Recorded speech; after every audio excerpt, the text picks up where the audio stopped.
Hola, bienvenidos a COVID-19, la semana en América. Soy Santiago López González. Este es el espacio de France 24 en el que hacemos un resumen de las noticias más destacadas relacionadas con la pandemia de COVID-19. A continuación, los temas que vamos a tratar en el programa de hoy. Haremos énfasis en las nuevas variantes que están preocupando a la Organización Mundial de la Salud. La variante Delta, detectada en la India, que es 60% más contagiosa según los reportes y que ya está haciendo presencia en cerca de 70 países alrededor del mundo. Hablaremos también de la llamada variante andina, que ya la habíamos mencionado en programas anteriores, pero en esta oportunidad ampliaremos la información porque es importante entender estas variantes en momentos cuando muchos países están comenzando su apertura social y comercial. Después de muchos ires y venires, y rodó por fin el balón de la Copa América que tiene lugar en Brasil en medio de muchas controversias por la compleja situación sanitaria que está viviendo ese país. Las selecciones y las delegaciones de los diferentes países no han escapado a la pandemia. Más de 60 contagios ya han sido detectados después de cerca de 6.000 pruebas realizadas desde los directivos y organizadores hasta los jugadores y los colaboradores. 60 casos, entre ellos 27 futbolistas, y la Copa apenas está comenzando. Veremos entonces cómo está la situación. Y estará con nosotros el doctor Carlos Eduardo Pérez para nuestra consulta. Vamos a tratar varios temas: las variantes, la vacuna CureVac, que no alcanzó los resultados satisfactorios, también la posible mezcla de vacunas dentro de los esquemas de inmunización, una práctica que podría acelerar los procesos de inoculación, y también hablaremos de nuevos protocolos que llevan a una rápida recuperación de los pacientes que están hospitalizados con COVID-19. Pues comenzamos, y lo hacemos entonces hablando de la Organización Mundial de la Salud, que anunció que la variante andina, ahora denominada como variante Lambda, pasa a ser denominada como una variante de interés por tener una mayor capacidad de transmisión del COVID-19. Según los reportes, la variante Lambda representa ya la mayoría de los casos de contagio que hay en Perú y también representa un alto porcentaje de los contagios en Chile y en Argentina. Veamos. Hasta el momento veíamos como variante andina.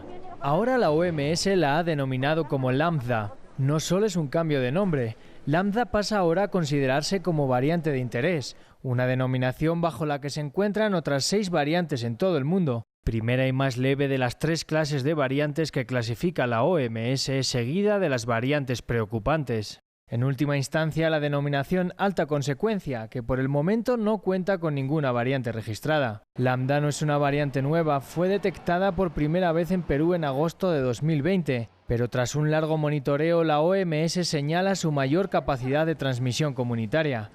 El organismo estudia si Lambda podría tener mutaciones que la hacen más contagiosa y resistente a los anticuerpos. El campo de acción de esta variante es principalmente América Latina. En Perú la variante supone ya el 81% de los casos monitoreados desde abril.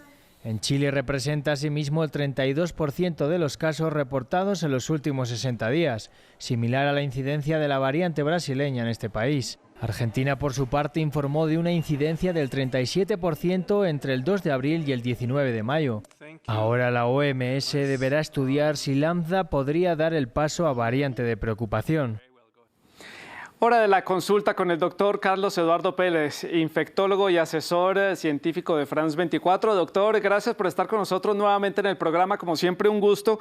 Y quiero que comencemos hablando precisamente de las variantes. Ya estábamos mencionando la variante Lambda en el reportaje que salió hace unos segundos, pero hay otra variante que está generando preocupación a nivel mundial y también en la OMS, y es la variante Delta, que surgió precisamente en febrero en India.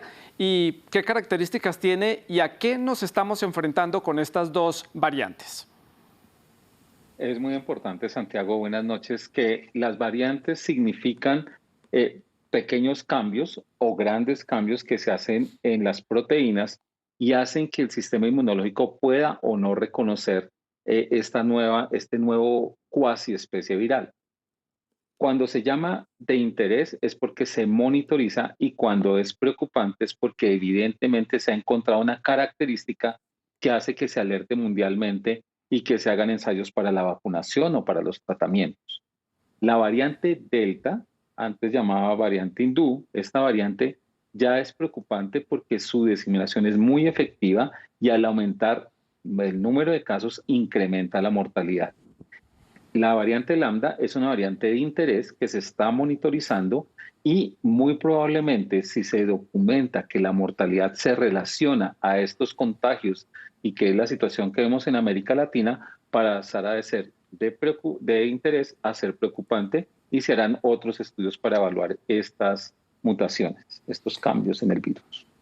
Doctor, en otro tema, investigadores han dado a conocer esta semana un tratamiento o un protocolo, usted me corregirá el término correcto a nivel médico, contra el COVID-19 que puede salvar las vidas de las personas que están siendo tratadas con esta enfermedad. ¿Y cómo funciona? Con anticuerpos que se adhieren al virus, evitando que éste se duplique o que siga contagiando, infectando. Sí, es muy interesante. Este fue el medicamento que usó Donald Trump cuando tuvo su enfermedad, sino que ya tenemos la evidencia, los datos y las aprobaciones que se están haciendo en el mundo acerca de unos anticuerpos. Estos anticuerpos son anticuerpos que son capaces de neutralizar el virus. Lo que se encontró recientemente es que personas que tienen COVID y no tienen presencia de anticuerpos, cuando se le administra este medicamento, en este protocolo de investigación se encontró que reduce la mortalidad a 28 días en una forma significativa a las personas que no se les aplica. Pero no es a todos los pacientes, es a un grupo de pacientes que no tengan anticuerpos.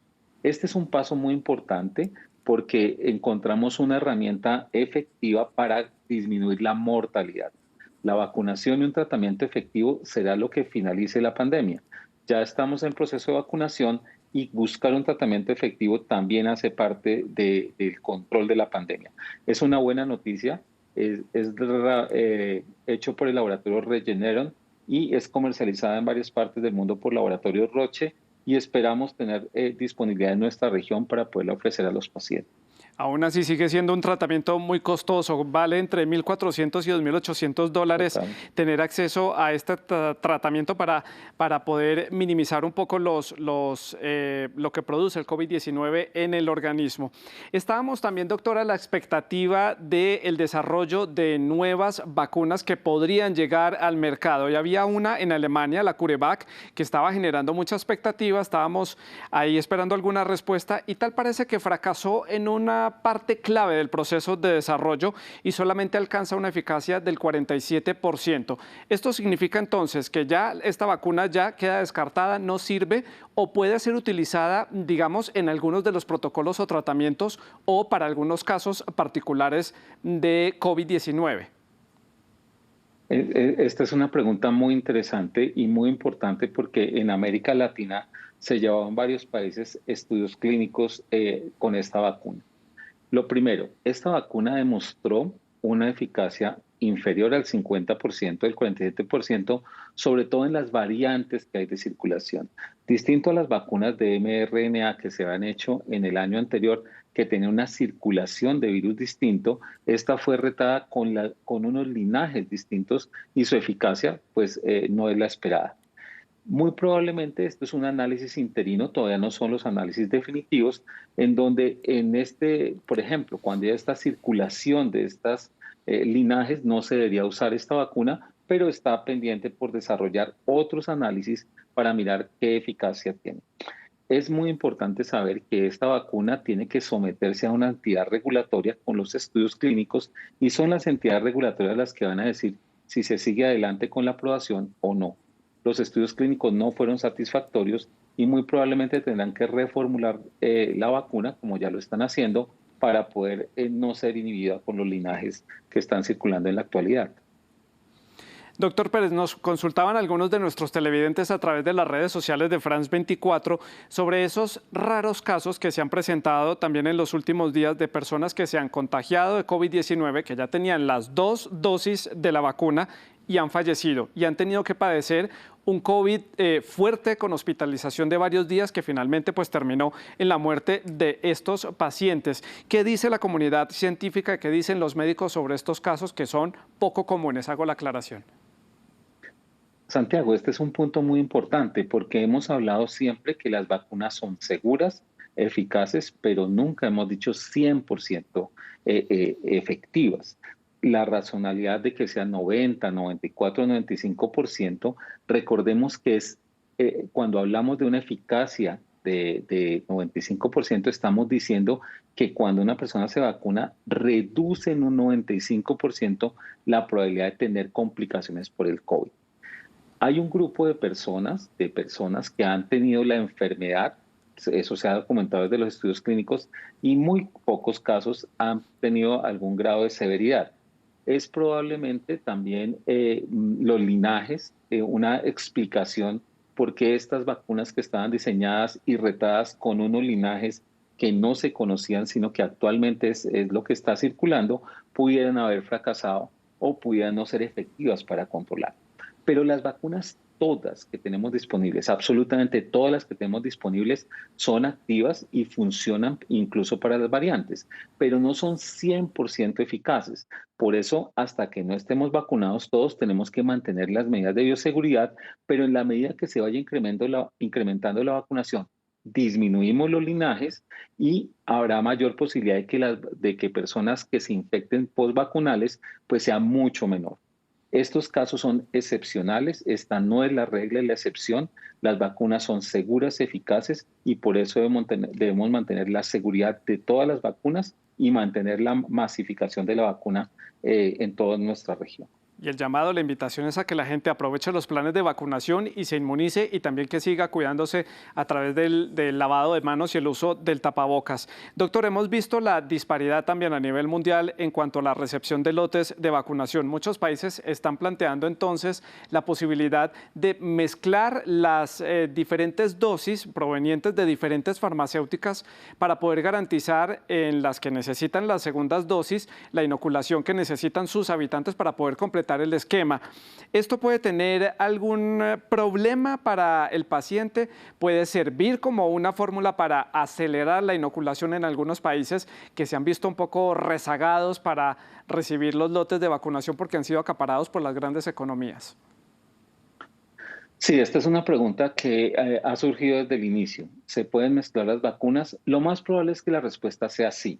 En la actualidad hay dos publicaciones relativamente recientes en donde se han mezclado vacunas de AstraZeneca con vacunas de Pfizer, en donde se mostró la seguridad, es decir, no hacen daño, y ya hay algunos datos que muestran que mejora la inmunogenicidad. Eso significa mejora la capacidad de los anticuerpos. Sin embargo, los estudios clínicos, lo que hemos aprendido es tener sensatez, tiempo y paciencia para poder entenderlos y desarrollarlos en su tiempo para luego aplicarlos. Es probable que la combinación de las vacunas sea una de las herramientas que tengamos para enfrentar el futuro o incluso para reforzar inmunizaciones que ya tenemos, se utilicen plataformas distintas. Es muy importante recordar que las vacunas son seguras. Algunas personas temen, dicen, bueno, pero si yo me pongo uno o otro, ¿me va a hacer daño? Lo que no sabemos es si va a hacer bien, pero lo que definitivamente está demostrado es que no hacen daño. Doctor, y le transmito una de las preguntas que también llegan a través de las redes sociales. Está avanzando la vacunación en América Latina, pero la región sigue en esa larga meseta de contagio. Las cifras no dan tregua o la disminución es muy poca, contrario a lo que quisieran las autoridades o los gobiernos de los diferentes países. ¿Nos estamos confiando? Estamos viendo las variantes, la apertura económica y social, la vacunación lenta, el pico que no baja. ¿Estamos perdiendo la batalla? ¿Cómo analiza usted la situación?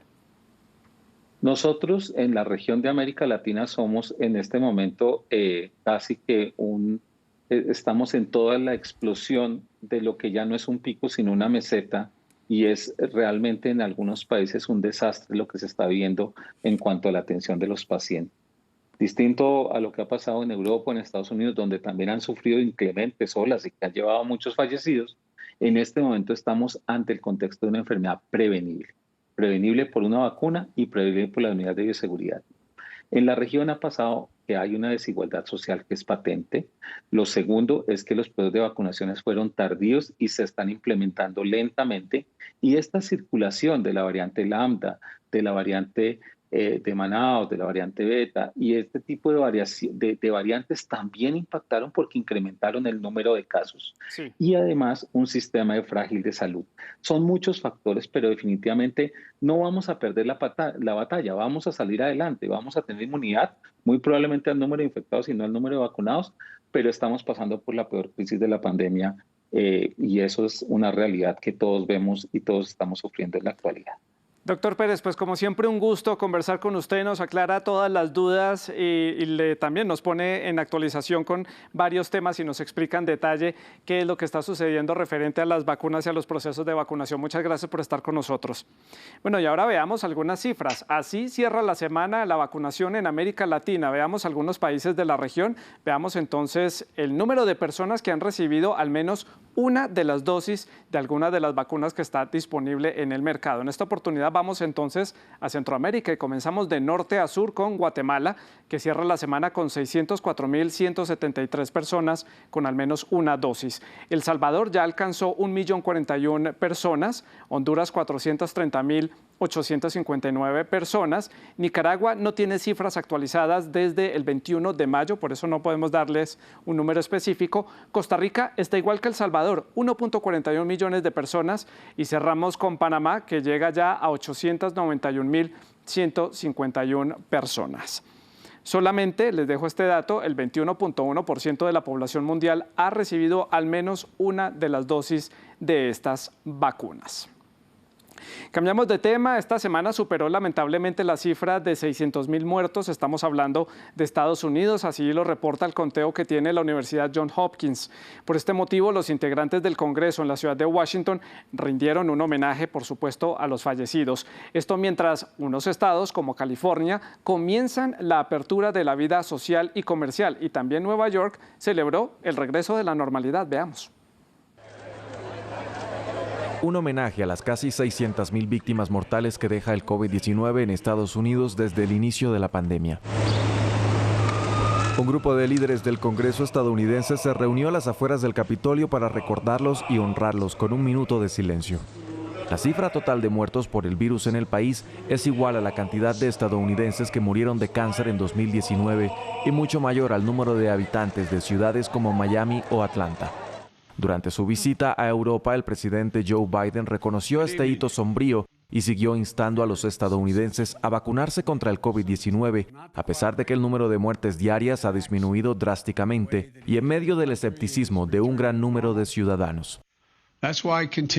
Por eso le sigo diciendo a Estados Unidos, si no se han vacunado, vacúnense lo antes posible. Tenemos muchas vacunas en muchos sitios, tenemos más trabajo por hacer para vencer este virus y ahora no es el momento de bajar la guardia. Así que por favor vacúnense, ya hemos tenido suficiente dolor. De acuerdo con el Centro para el Control y Prevención de Enfermedades, el 43,7% del total de la población ha sido completamente inoculada, mientras que el 52% ha recibido al menos una dosis.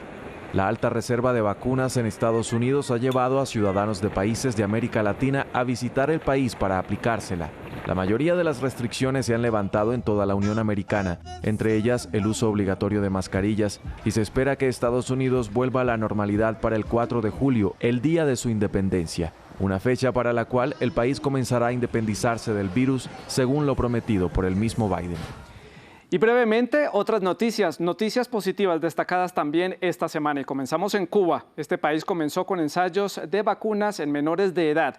Cuba es el único país de América Latina que está desarrollando su vacuna propia y comenzará a realizar ensayos en menores de los 3 a los 18 años con autorización de sus padres.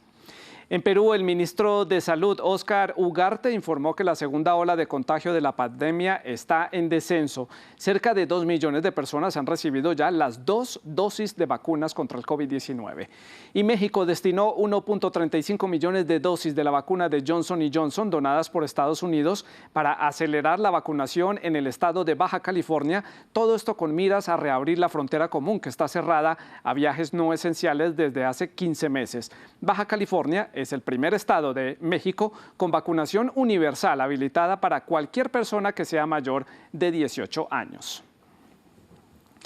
Y vamos ahora hasta Ecuador para conocer detalles de la situación en este país suramericano, en donde el nuevo gobierno encabezado por Guillermo Lasso busca acelerar la vacunación y para ello tiene una estrategia particular y se ha puesto metas muy altas, generando mucha expectativa entre los ecuatorianos.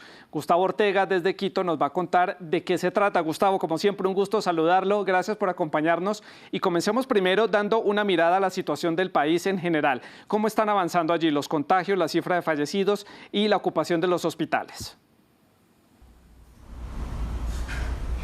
Hola, ¿qué tal, Santiago? Ecuador experimenta señales alentadoras en la reducción de la viralidad y los casos positivos de contagio de COVID-19.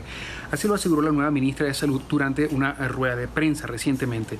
Según cifras oficiales, había una proyección de mortalidad para terminar el mes de junio con 15.000 fallecidos si no se tomaban medidas en el país andino. A pesar que la proyección bajó, se registraron 13.000 personas fallecidas por COVID-19 en las últimas 2 semanas en este país. Las fiestas clandestinas, el irrespeto a las normativas de seguridad sanitaria continúa siendo una de las principales preocupaciones de las autoridades para controlar así los contagios. Ecuador exhorta a la conciencia ciudadana en medio de un cansancio de la ciudadanía por la reactivación económica. El nuevo gobierno se ha tomado muy en serio la meta de vacunar a 9 millones de personas en los primeros 100 días de gobierno, pero la ministra del ramo reconoció que el sistema de salud está en emergencia en este país. La gente así le ha dado una oportunidad al nuevo mandatario, que en los 24 días que lleva de gestión maneja mayor popularidad histórica de un presidente en este país, que supera el 70% de aceptación. Un reto en medio de los contagios que se acercan a los 500.000 casos confirmados en Ecuador. Gustavo, la vacunación es una prioridad para el gobierno del presidente Lasso, pero la vacunación está avanzando muy lentamente y Ecuador ha tenido muchos problemas para acceder a los lotes de dosis de vacunas. Incluso algunas de ellas se han demorado. ¿Qué estrategia está planteando entonces el gobierno para acelerar la vacunación y garantizarle la inoculación a los ecuatorianos? Bueno, el plan de vacunación del nuevo gobierno de Guillermo Lasso es su principal oferta de campaña y antecedido sobre todo por el fracaso del gobierno de Lenín Moreno, que no terminó de vacunar ni al personal de salud ni a los adultos mayores, con apenas 2 millones de personas vacunadas en un poco más de 4 meses, desde el 21 de enero pasado hasta el 23 de mayo reciente. Un nuevo plan de vacunación que en 24 días de gestión ya está próximo a superar esta cifra de personas inoculadas, con lo que han denominado la diplomacia de las vacunas, sin cuestionar por ideologías políticas a la hora de adquirir nuevas dosis. El principal clamor de los especialistas en este país, mientras que el gobierno anuncia continuamente la llegada de vacunas rusas y chinas, por ejemplo, mientras que las demandas se van exigiendo y van llegando poco a poco así las vacunas. Un nuevo plan de vacunación que utiliza el padrón electoral y los centros de votación para asignar citas de vacunación por fases y cronogramas según las prioridades y las edades. Pero las largas filas de personas madrugando, alguna desorganización, todavía se puede observar en los centros de vacunación. Pero en los últimos días el gobierno nacional ha alertado que la meta podría variar según la disponibilidad de las vacunas y exhortó a no exigir vacunas en particular y a aceptar las que estén disponibles. Los distintos gremios profesionales también exigen prioridad para ser vacunados en principio. Gustavo, hablemos ahora de la apertura, el posible regreso al trabajo presencial, a las clases presenciales, también un posible retorno de la vida social y de la vida cultural. Todo esto con ánimo de que los ecuatorianos puedan un poco respirar y llevar una vida un poco más parecida a la que tenían antes del inicio de la pandemia. Bueno, a pesar que se anunció una disminución de contagios, la demanda de unidades de cuidados intensivos se mantiene, pero el gobierno se ha trazado la reactivación económica como otro frente de trabajo y nuevas medidas. Es por eso que desde el 1 de julio se anunció el retorno progresivo y presencial hacia los lugares de trabajo.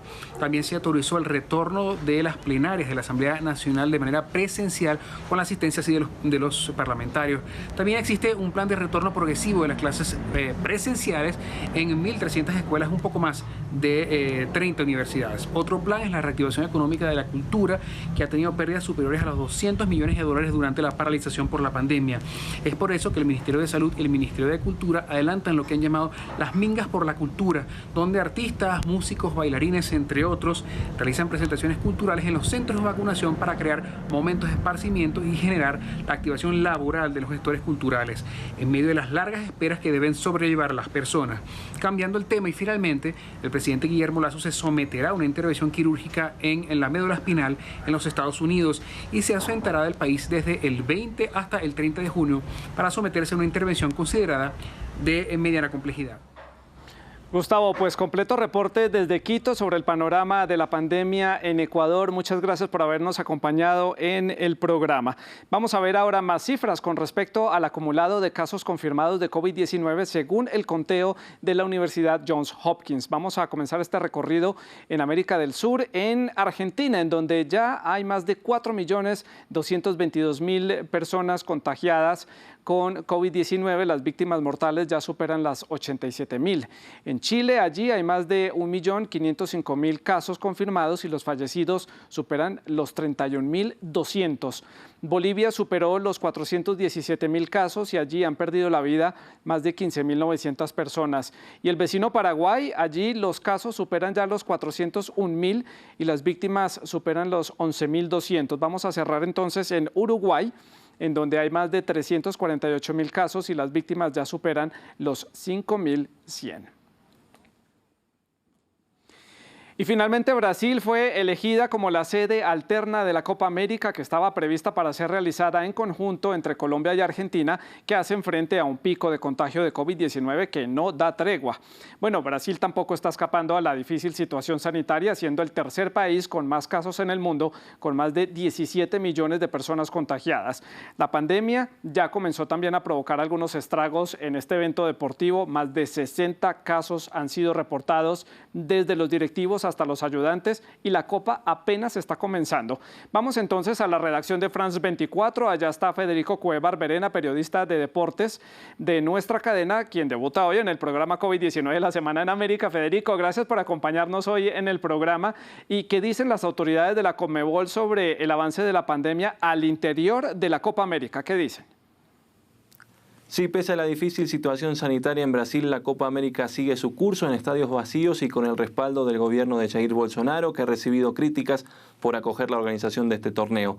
El reporte del Ministerio de Salud brasileño del jueves 18 de junio arrojó que hay al menos 66 casos de COVID-19 relacionados al certamen sudamericano tras la realización de 6.521 pruebas, lo que representa una positividad del 1%. De ese número, 39 contagios corresponden a miembros de la organización del campeonato y árbitros, mientras que 27 positivos involucran a jugadores o integrantes de los cuerpos técnicos de las selecciones que participan. Entre ellos, la delegación más afectada es la de Venezuela, que acumuló 13 infecciones tras su llegada a Brasil, incluyendo 8 jugadores.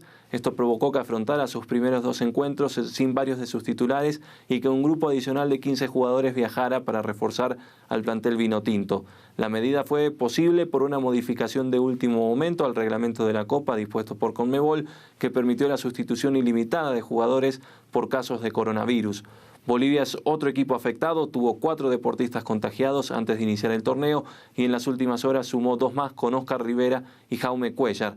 Chile reportó su primer caso el jueves, aunque no dio a conocer la identidad del jugador afectado, mientras que Perú y Colombia también tuvieron positivos en su staff. Y Federico, ¿cuál es la situación en las ciudades que están siendo sede de estos partidos? Y le hago la pregunta porque cuando fue dado a conocer que Brasil iba a ser la sede de la Copa América, muchos gobernadores de los estados brasileños dijeron: aquí no van a traer partidos, no vamos a dejar usar los estadios, aquí no van a llegar ni turistas ni jugadores de fútbol para asistir a estos partidos. ¿Qué dicen entonces los gobiernos locales? Entre las sedes del torneo están Brasilia, Goiânia y Cuiabá, ciudades gobernadas por aliados de Bolsonaro y que registran una ocupación hospitalaria por encima del 80%, mientras que en Río de Janeiro, otra de las anfitrionas, los hospitales presentan una ocupación del 95%. A eso se suma la poca popularidad del torneo entre los ciudadanos. Según una encuesta de XP e IPESPE, antes del inicio del certamen, el 64% de los 1.000 consultados está en contra de la realización de la Copa en Brasil. Todo este contexto opaca un poco el gran nivel que viene mostrando el seleccionado anfitrión, que se perfila como gran candidato a repetir el título conseguido en 2019. Federico, muchas gracias por este completo reporte desde la redacción de France 24 y gracias por acompañarnos en el programa. Y a continuación, en nuestra sección en redes, veamos otras noticias destacadas de la semana aquí en COVID-19, la Semana en América. Y en esta oportunidad estaremos enfocados, por supuesto, en noticias relacionadas con los anuncios de la OMS. La organización teme que la pandemia empeore en África con solo 1% de la población vacunada en ese continente. Pese a que los casos están descendiendo a nivel global, siguen existiendo zonas donde la pandemia avanza y se estabilizó con cifras muy altas, siendo estas algunas regiones en América Latina y África en donde todavía se espera lo peor de la pandemia y en donde la vacunación es muy baja. Ya lo hemos reportado acá. Un ejemplo más de la desigualdad en el reparto de las vacunas y de la igualdad del coronavirus a la hora de atacar a los seres humanos. Hablemos ahora del anuncio de la Organización Panamericana de la Salud, la OPS, que llevará a cabo una reunión de preparación con los principales organismos y también funcionarios encargados de la respuesta a desastres en las Américas. Esto ante el riesgo de huracanes y también fenómenos extremos de cara a la temporada de huracanes 2021 y la temporada de lluvias. La OPS advirtió que el COVID-19 y la probable devastación provocada por los fuertes vientos e inundaciones a consecuencia de este tipo de eventos naturales hace que la preparación sea necesaria, sobre todo si tenemos en cuenta lo que padecieron el año pasado Colombia, Honduras y Nicaragua con la temporada de huracanes. Y finalizamos en France24.com. Justicia belga obliga a AstraZeneca a cumplir entregas de vacunas a la Unión Europea. Esto luego de una disputa por los incumplimientos de la farmacéutica sueco-británica, que ahora deberá cumplir con el calendario de entrega de cerca de 50 millones de dosis de vacunas contra el COVID-19 antes del 23 de septiembre. Si la compañía incumple, deberá pagar 10 euros por cada dosis que no sea entregada a la Unión Europea. Y el tapabocas poco a poco deja de ser un accesorio obligatorio. Al menos así está ocurriendo en Israel, en donde solamente debe ser utilizado en espacios públicos cerrados. Mientras tanto, en Wuhan, en China, en donde fue el origen del COVID-19, la mascarilla ha sido ya dejada completamente de lado, o por lo menos así lo evidenció la graduación de cientos de estudiantes que no la usaron durante la ceremonia. Tal parece que las restricciones comienzan a desaparecer en algunos lugares del mundo, todo lo contrario en América Latina, donde está sucediendo, pues como lo digo, lo contrario. Algunos lugares han tenido que reforzar las medidas. Veamos. Es el gran día para estos 11.000 estudiantes, todos sin mascarillas en su ceremonia de graduación en Wuhan, donde se originó la pandemia. Restricciones de viaje, pases de salud y cuarentenas han permitido a China contener el brote e hicieron posible ver esta inusual escena. En Dinamarca ya no es necesario usar tapabocas en interiores, excepto en el transporte público. La mayoría siente que se quitó un peso de encima. Podemos sonreír con otras personas y podemos escuchar lo que dice la gente. Es increíble. Nuestros lentes no se empañan, ni nuestras gafas de sol. Es agradable volver a ver caras felices. Tampoco en Israel es obligatorio usar tapabocas en los interiores, excepto en un hospital o en un asilo de ancianos, o si la persona no se ha vacunado, tampoco en aviones. En abril, el país se convirtió en uno de los primeros en deshacerse del uso obligatorio de mascarillas al aire libre. En Latinoamérica, por el contrario, Chile y Argentina recientemente volvieron a imponer una serie de restricciones para contener los contagios, y las jornadas de vacunación enfrentan retrasos en varios países, por lo que las mascarillas en esta región continuarán ocultando buenas sonrisas. Todavía nos falta un poco en América Latina y tenemos que seguir cuidándonos usando el tapabocas, el distanciamiento social y el lavado de manos. Es todo por el momento aquí en COVID-19, la semana en América. Nos vemos la próxima semana con otras noticias destacadas de nuestro continente relacionadas con la pandemia. Pueden seguir más detalles en France24.com. Siga con nosotros. Hasta pronto.